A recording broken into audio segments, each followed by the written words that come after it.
Բարև ձեզ սիրելի հայրենակիցներ, մի թեմայի եմ ուզում անդրադառնալ, որին ճիշտ է շատերն անդրադարձել են, բայց այնուամենայնիվ ես էլ եմ ուզում։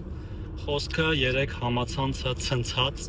մի վիդեոյի մասին էր, որտեղ թուրքական պետհամարանիշներով շտապօգնության մեքենան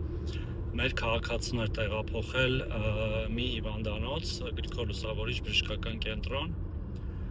եւ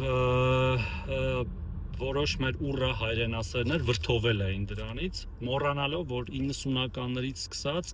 հազարավոր, տասնյակ հազարավոր թուրքական մեքենաներ տեղափոխում են բեռներ Հայաստան։ Այսինքն օրինակ բեռ կարելի է տեղափոխել Հայաստան, օրինակ թուրքական ներք, թուրքական շոր, թուրքական շինանյութ, թուրքական մթերք այդ թվում, բայց մարդ թուրքական շտապօգնության համարներով թուրքական շտապօգնությամբ չի կարելի տեղափոխել։ Սա է կոչվում ուռա հայրենասիրություն, ուռա հայրենասիրություն։ Երբ որ եթե իրենց պետք լինի ամեն ինչ կանեն, կգնան Անտալիայում էլ կհանգստանան, թեև ես դրա մեջ վատ բան չեմ տեսնում,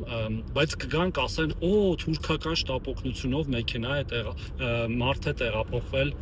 Հայաստան, այն դեպքում որ մարդուն պետք է օգնել։ Իդեպ շատ հաճախ մեր մեքենաներով, մեր շտապօգնության մեքենաներով մենք ենք գնում այլ երկրներից, մեր քաղաքացիներին բերում, այս դեպքում էլ այսպես է կազմակերպվել։ Ահա թե ինչ է պետք հասկանալ այդ ուռա հայրենասիրության տակ, հարգելի քաղաքացիներ։